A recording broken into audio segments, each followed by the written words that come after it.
صلوات بر محمد و آل محمد.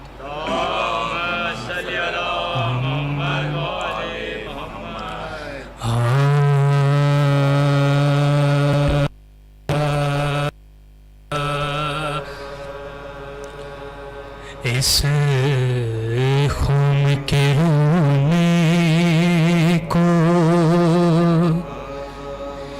یہی بات بڑی ہے،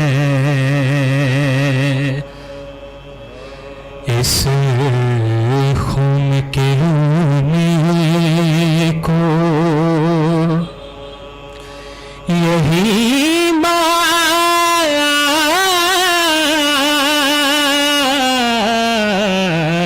بڑی ہے. زہرا بھر دربار میں حق مانگ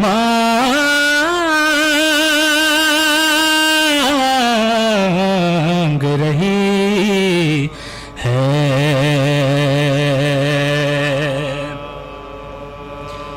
اٹھ اٹھ کے خاک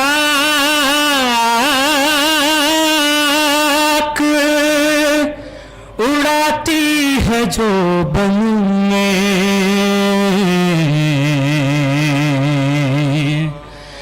اٹھ اٹھ کے خاک اڑاتی ہے جو بن میں. شاید علی اصغر کو بہن ڈھونڈ رہی ہے. برچی علی اکبر تیرے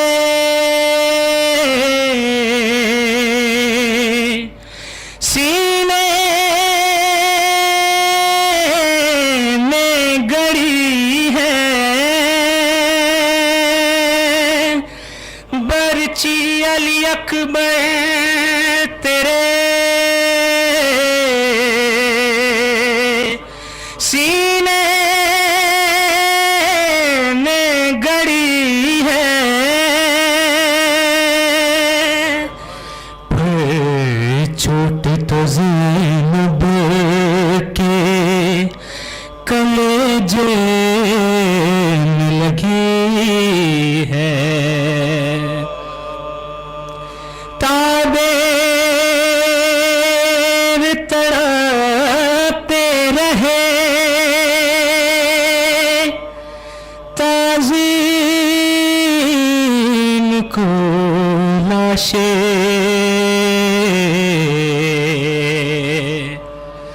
تعظیم کو لاشیں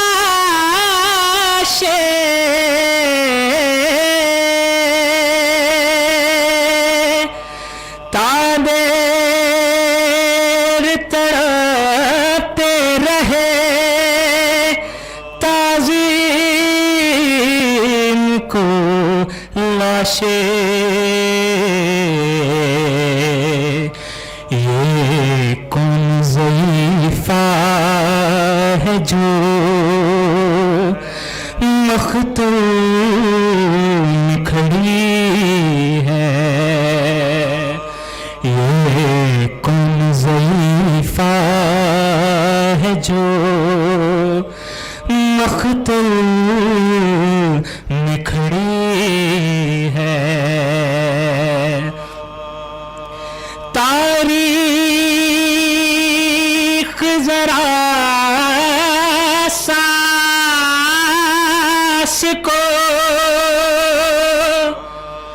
روکے ہوئے رکھنا. تاریخ ذرا سانس کو روکے ہوئے رکھنا.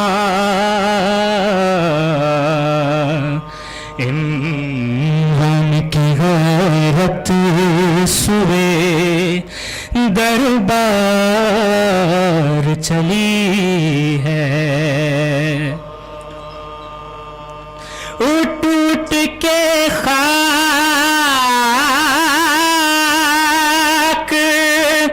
اڑاتی ہے جو بننے،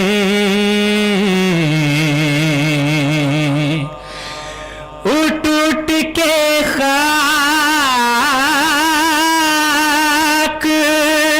اڑاتی ہے جو بننے،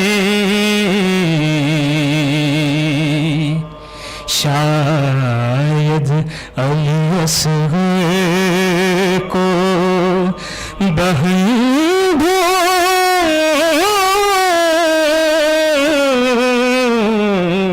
ڈھونڈ رہی ہے،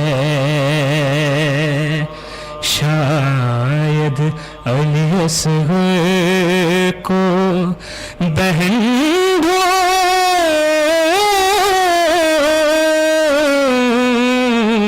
ڈھونڈ رہی ہے، اس خون کے رونے کو یہی بات بڑی ہے۔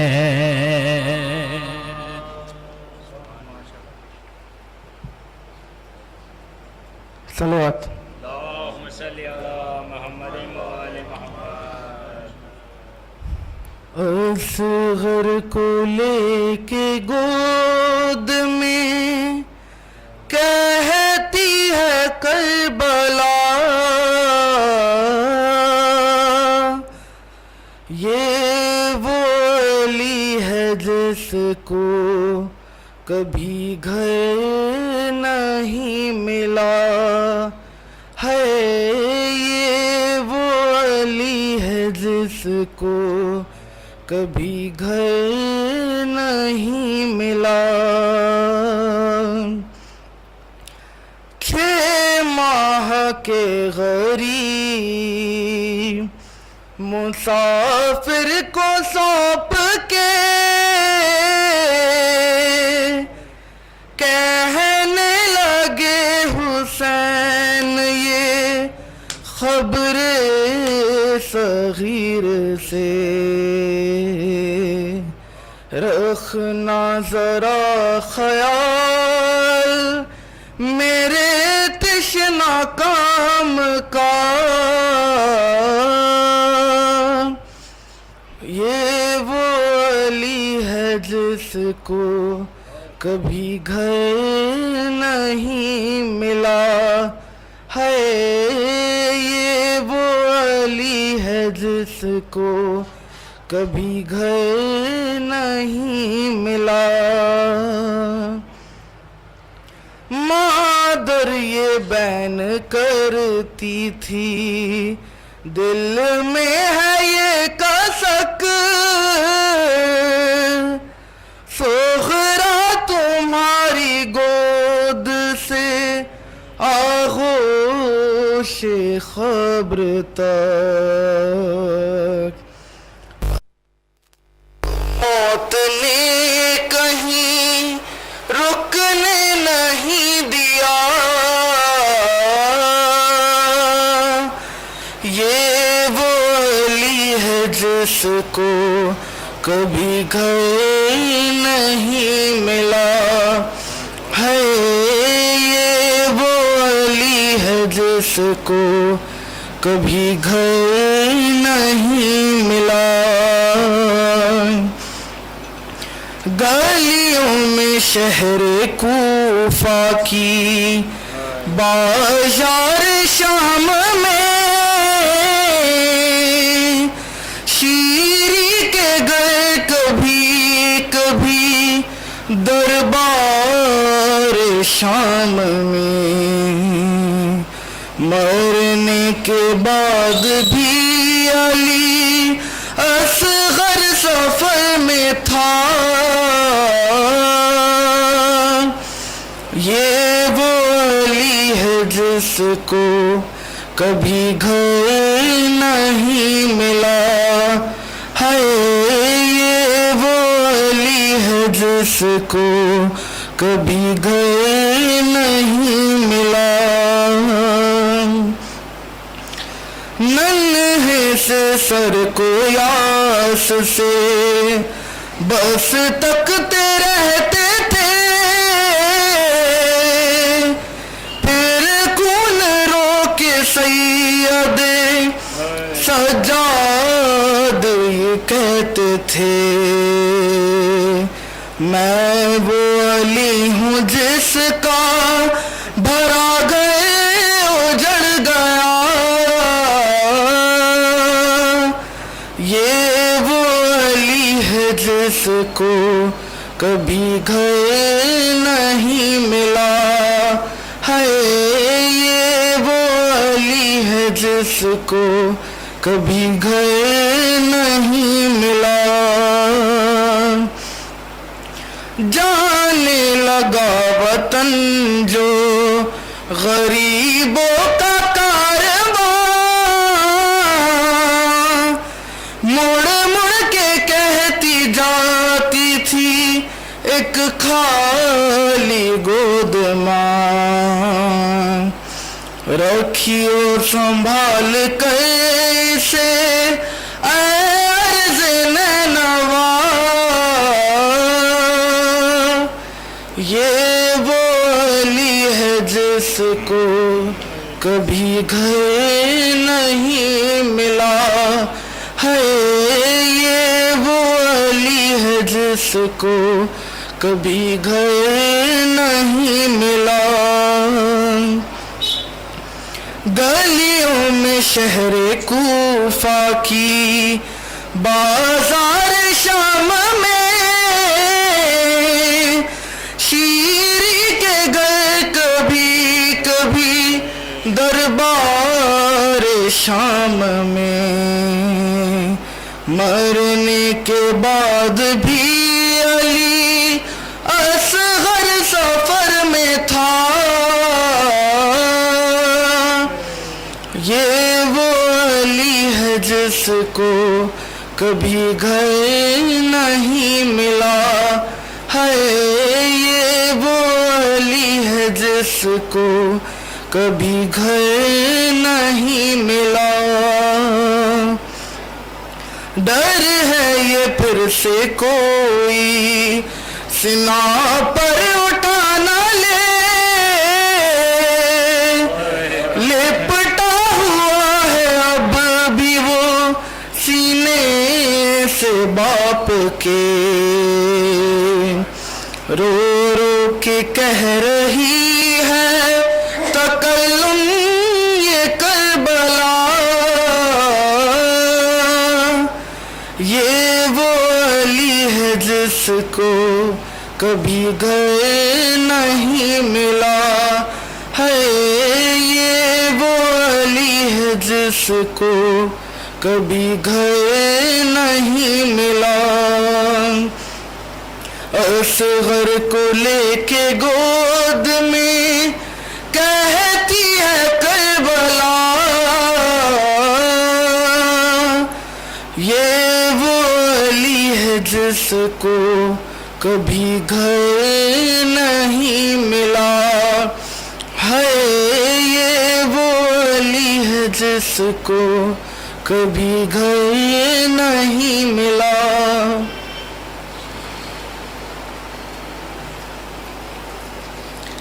صلوات اللہ۔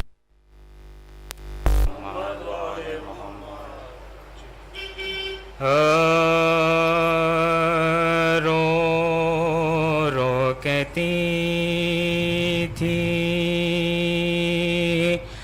بانو اے دکھیا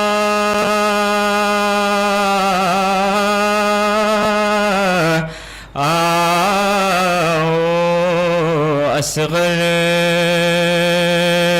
تمہاری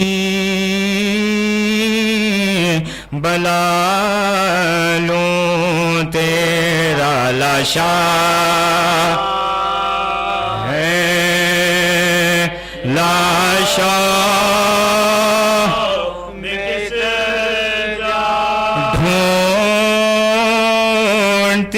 تمہیں میرے جانی ہو کہاں میرے یوسف ثانی پیاس میں تم نے پایا نا پیاس میں تم نے پایا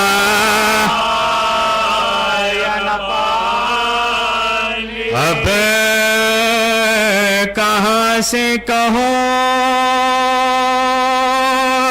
تم کو لاؤں لوری دے کے کسے اب سلاؤں کس کے جھولے کے ڈورے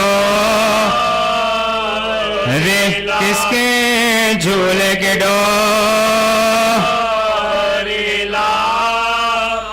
ننھا سا سر سنا پر چڑھا ہے کنبا سرنگے روتا کھڑا ہے جھولا خالی تمہارا جھولا خالی تمہارا پڑا ہے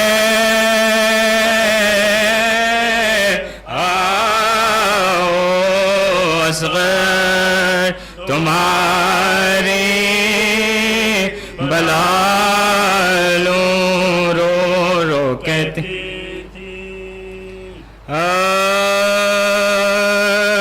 ہائے کس بے کس و مظلوم کا یہ ماتم ہے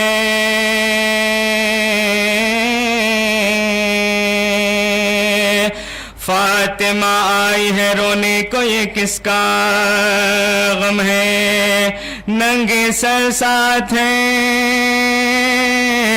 ہرے بھی عجب عالم ہے رونے والوں سے جاب تو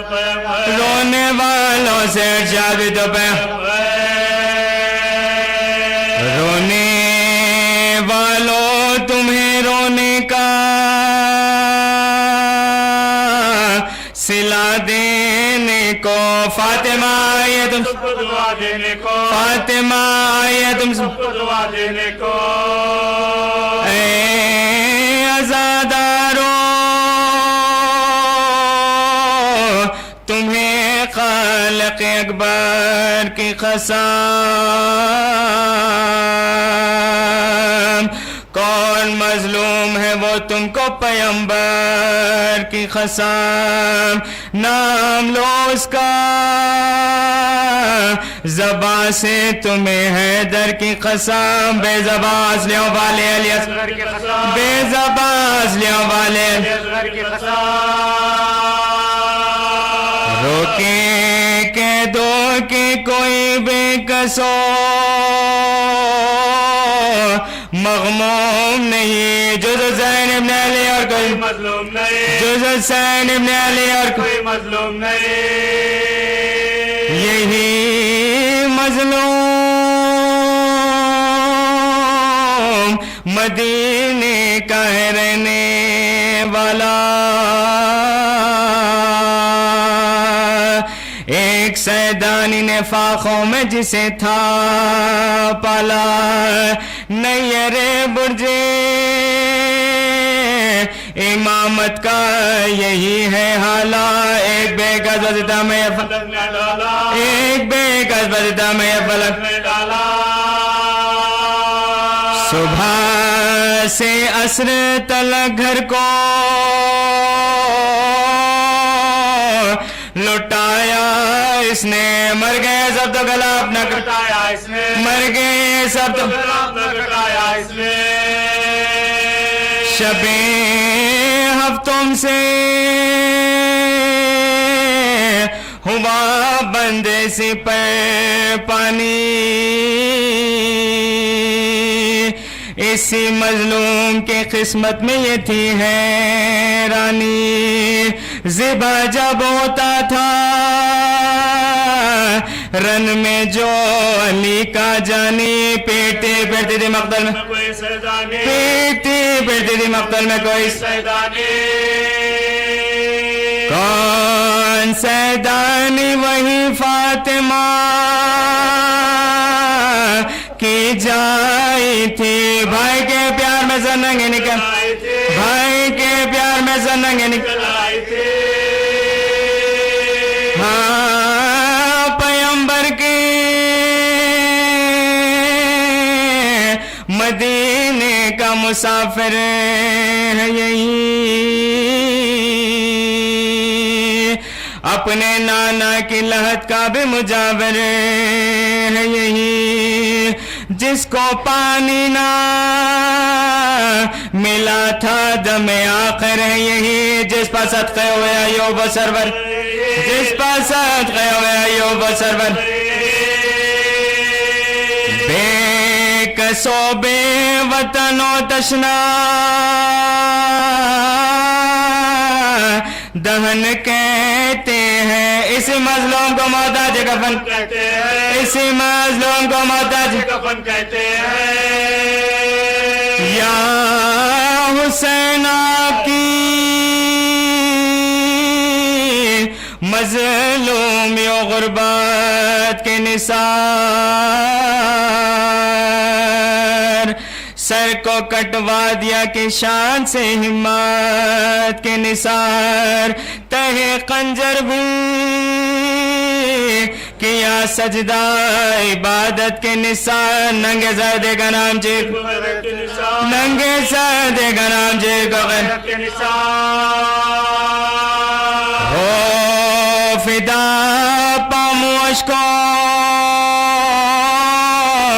سے دھونے والے، یا حسین آپ عزت کر، رونے والے، یا حسین آپ رونے والے، کس قدر بے کسو مظلوم تھا یہ شاہ غریب، نہ کفن چھوٹے سے سید کو ہوا اس کو نصیب، سر کو کٹوائے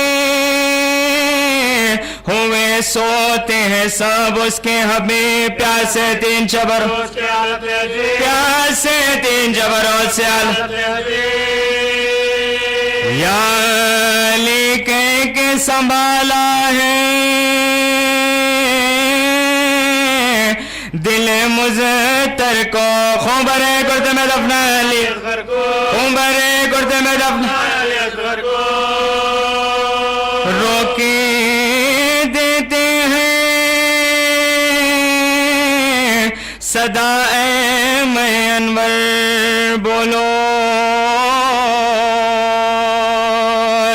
اے میرے چھوٹے شہید، اے میرے دلبر بولو، باپ کو چھوڑ کے دنا گئے کیوں، باپ کو چھوڑ کے دنا گئے کیوں، درد کیسا ہے گلے میں علی، درد کیسا ہے گلے میں علی اصغر،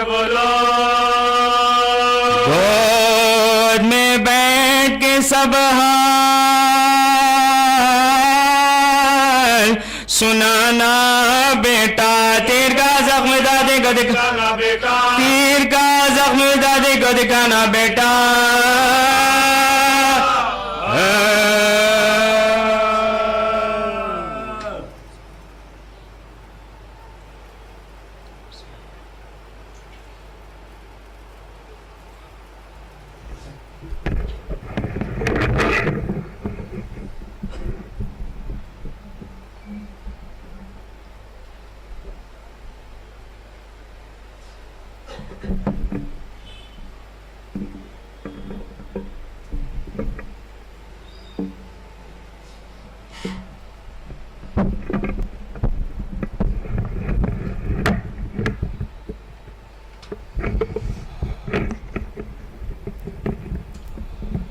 فاتحہ۔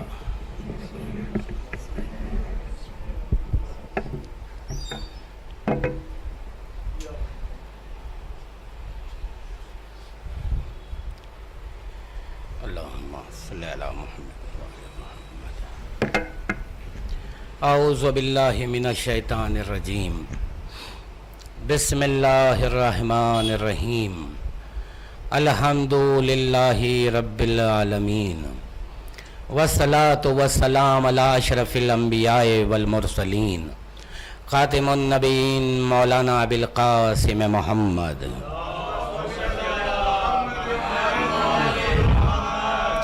وعلى اہل بیتہ الطیبین الطاہرین المعصومین المظلومین ولعنۃ اللہ علی اعدائہم اجمعین اما بعد فقد قال اللہ تبارک و تعالی فی کتابہ الحکیم بسم اللہ الرحمن الرحیم قل لا اسألکم علیہ اجرا الا المودۃ فی القربى صلوات.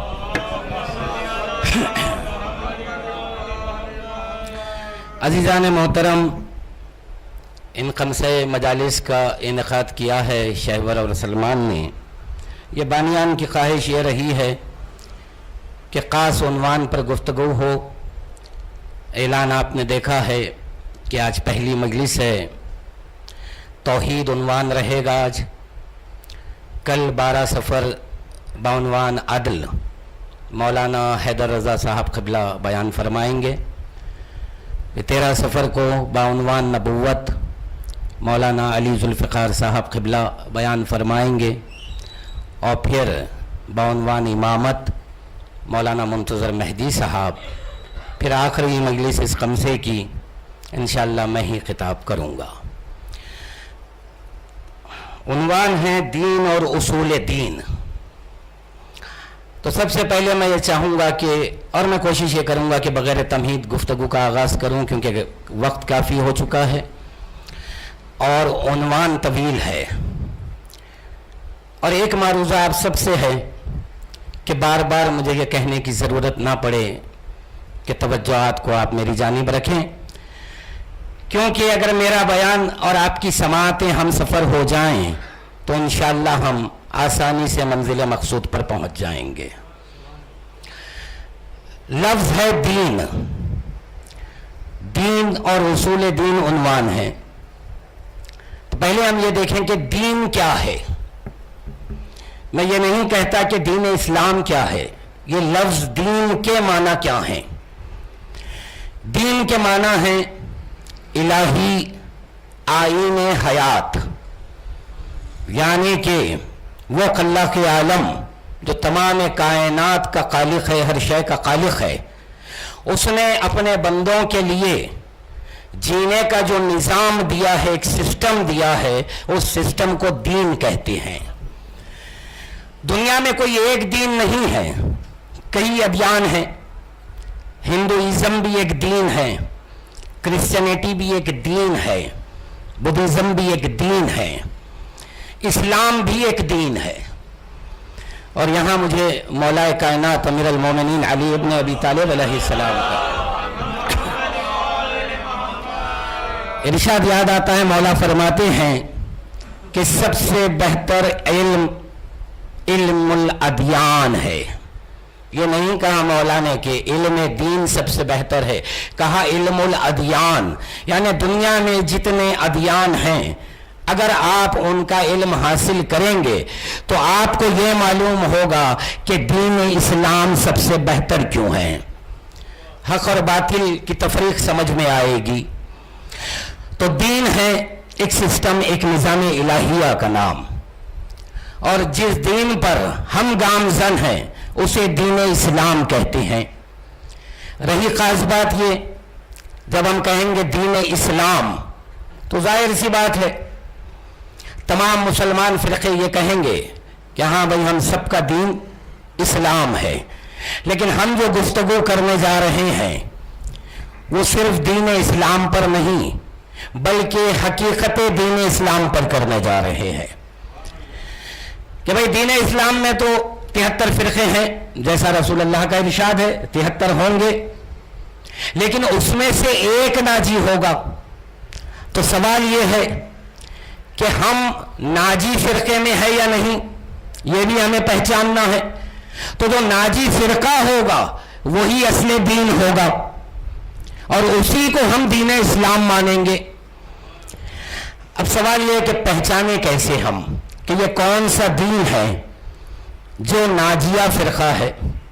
تو ہم قرآن ہی سے پوچھ لیں کہ جب اللہ نے تبلیغ دین ختم ہوئی رسول اللہ کی تو ایک اعلان کیا سورہ مائدہ کی آیت نشان 3 میں، وہ فرماتا ہے الیوم اکملت لکم دینکم واتممت علیکم نعمتی ورضیت لکم الاسلام دینا، آج دین مکمل ہو گیا، نعمتیں تمام ہو گئی، میں تمہارے دین اسلام سے راضی ہو گیا۔ سوال یہ ہے کہ یہ اعلان اللہ نے کب کیا تکمیل دین کا؟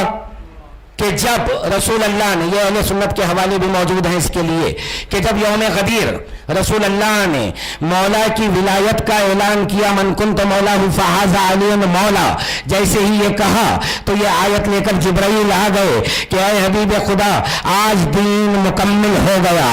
تو اب اس آیت سے پتہ یہ چلا کہ جس فرقے میں علی ولی اللہ ہوگا وہی دین اسلام اور وہی حقیقت اسلام ہوگا۔ صلوات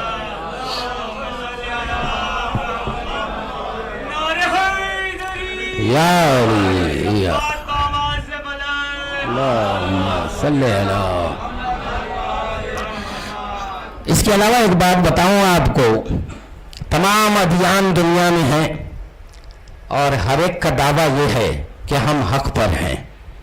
میں صرف امت محمدی کی بات نہیں کرتا، میں کہہ رہا ہوں تمام ادیان جتنے دھرم کے ماننے والے ہیں سب کا دعویٰ یہ ہے کہ ہم حق پر ہیں۔ اور اسلام یہ کہتا ہے قرآن میں آل عمران میں اللہ یہ کہتا ہے ان الدین عند اللہ الاسلام، اللہ کے نزدیک اگر کوئی دین ہے تو وہ اسلام ہے۔ اس آیت کا لہجہ اور تیور یہ بتا رہے ہیں کہ اللہ تعریف کر رہا ہے دین اسلام کی۔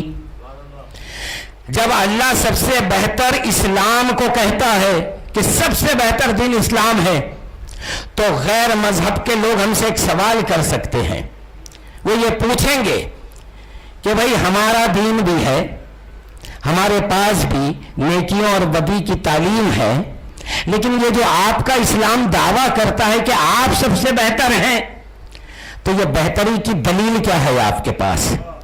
تو ہم پوری امت سے سوال کریں گے، تمام مسلمانوں سے، کہ دیکھو ہندوؤں نے سوال کیا ہے، کرسچنوں نے سوال کیا ہے، عیسائیوں نے سوال کیا ہے، اب ذرا آپ بتائیں کہ اسلام کو سب سے بہتر بتانا ہے تو آپ کیا لے کر جائیں گے؟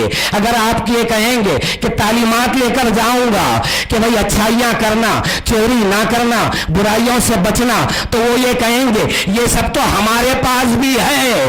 اب ہم کہہ سکتے ہیں، شیعان حیدر کرار کہیں گے آگے بڑھ کر کہ سنو بہتری کی دلیل ہمارے پاس ہے، کیوں کہ تحریر میں تعلیم اور ہے، تعلیم مجسم بن کے آ جائے تو علی ہے، حسین ہے، فاطمہ ہے، یہ ہے بہتری کی دلیل۔ تو ان الدین عند اللہ الاسلام میں یہ بات سمجھ میں آتی ہے کہ جب دین تعریف کرتا ہے، اسلام کی تعریف کر رہا ہے اللہ، تو تعریف 14 معصومین کی ذوات مقدسہ جو ہیں وہ پیش کرتی ہیں کہ دین اسلام سب سے بہتر ہے۔ عزیزان محترم، یہاں سے اب عنوان پر گفتگو ہوگی۔ اصول دین ہیں ہمارے 5: توحید، عدل، نبوت، امامت، قیامت۔ فروع دین ہے 10: نماز، روزہ، حج، زکوٰۃ، خمس، جہاد، امر بالمعروف، نہی عن المنکر، تولا، تبرع۔ اصول کس کو کہتے ہیں؟ اصل کی جمع ہے۔ اصل کے معنی ہے جڑ، پیڑ کی جو جڑ ہوتی ہے اس کو کہتے ہیں اصل۔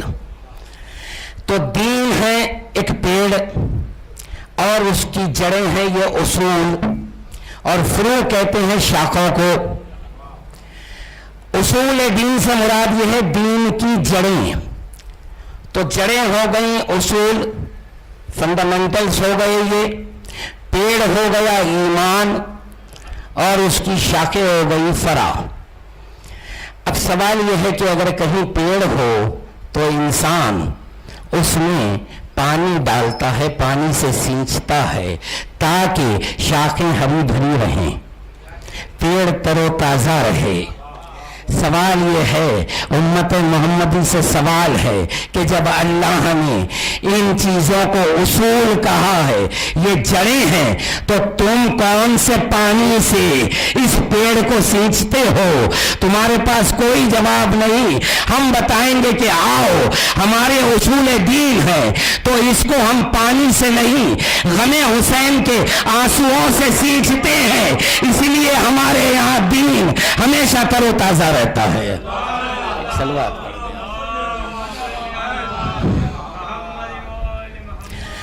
ہیں۔ جی، آج گفتگو ہے توحید پر۔ توحید کے لیے سبھی جانتے ہیں کہ توحید کے معنی یہ ہے کہ اللہ کو ایک ماننا، وہ قادر مطلق ہے، وحدہ لا شریک ہے، اس کے برابر کوئی نہیں، وہ سب کا خالق ہے، 14 کا بھی خالق وہی ہے۔ امام سے پوچھا گیا کہ مولا یہ بتائیں، جب ہم اللہ کو واحد کہتے ہیں تو اس کا مطلب کیا ہے؟ تو امام نے کہا کہ یاد رکھو اے مفضل کہ جب تم کہو کہ اللہ واحد ہے تو ذہن میں تمہارے 2 باتیں رہنی چاہیے۔ ایک یہ کہ اس کی کوئی شبیہ نہیں ہے اور اس کی کوئی نظیر نہیں ہے۔ دوسری یہ بات ذہن میں رہنی چاہیے کہ وہ تقسیم نہیں ہوتا، نہ عقل میں نہ وہم میں۔ تو پتہ یہ چلا کہ واحد کے معنی یہ ہے کہ وہ وحدہ لا شریک ہے اور اس پر ایمان رکھنا ہے، اسی کا نام توحید ہے۔ لیکن یہ منزل بڑی دشوار ہے، کہنے کو جملہ آسان ہے کہ ہم بڑی آسانی سے کہتے ہیں بچوں سے کہ دیکھو اللہ ایک ہے، وہ سب کا مالک ہے، لیکن یہ اسے ماننا ہے جو نظر نہیں آتا۔ سوال یہ ہے کہ ماننے کے لیے کوئی نظر آئے تو آپ مانیں گے؟ اب کمال توحید یہ ہے کہ مشاہدے میں وہ نہ کل کسی کے آیا تھا نہ کل آنے والا ہے۔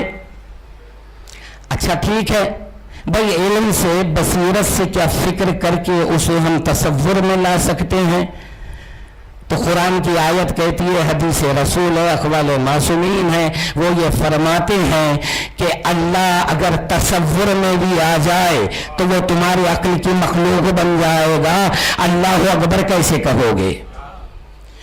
تو پتہ یہ چلا کہ اب اس ذات پر ایمان لانا ہے کہ جو نظر بھی نہیں آتا، تصور میں بھی نہیں آتا۔ ایک بات بتا دوں آپ کو کہ دنیا میں ہر شے کی ایک رفتار ہے، سب سے اعلیٰ رفتار نور کی مانی گئی ہے، تمام سائنسدانوں نے مانا ہے اسے، لیکن اس سے بھی اعلیٰ جو رفتار ہے وہ انسانی عقل کی فکر کی ہے۔ آپ ایک لمحے میں آنکھ بند کر کے چاہے آپ اپنی فکر سے پہنچ سکتے ہیں، لیکن یہ فکر بھی کہیں نہ کہیں جا کے محدود ہے۔ کیوں محدود ہے؟ کہ آپ تصور وہی کریں گے جو آپ جانتے ہیں۔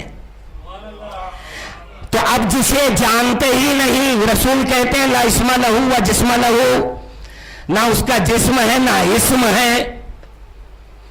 اب آپ کے ذہن میں سوال آئے گا بھائی یہ جو اللہ ہے یہ تو اسم ہے، یہ لفظ تو ہم کہتے ہیں، تو اس کا تعارف سن لیں آپ۔ 8ویں امام علی رضا علیہ السلام کا خطبہ ہے۔ امام فرماتے ہیں، جب سائل نے یہ پوچھا کہ مولا یہ بتائیں کیا یہ لفظ اللہ اس ذات کا اسم ہے؟ امام نے کہا کہ نہیں، اس کا نہ کوئی اسم ہے نہ کوئی جسم ہے۔ تو کہا کہ پھر جب ہم اللہ کہتے ہیں تو اس کا مطلب کیا ہے؟ تو امام نے یہ کہا کہ اللہ ایک لفظ ہے جو اس کی ذات کے لیے مشتق کر دیا گیا، یہ وہ اسم نہیں جو اس کی ذات کو تمہاری اخلاق میں روشن کرے، بلکہ یہ وہ لفظ ہے تمہاری محتاجی کو دور کرتا ہے کہ جب تم یہ چاہتے ہو کہ تم اپنے خالق کو آواز دو تو اللہ کہہ کر آواز دے لینا، وہ سن لے گا، لیکن یہ وہ لفظ نہیں جو اس کی ذات کا اسم ہو۔ اب دیکھیں آپ کتنی مجبوری آ گئی یہاں پر انسان کے لیے کہ وہ جو لفظ ہے وہ بھی اصل اسم نہیں ہے، کیونکہ اگر اسم ہوتا تو نوجوانوں کو بتا دوں کہ اسم کا بھی اپنا ایک لازمہ ہے جناب،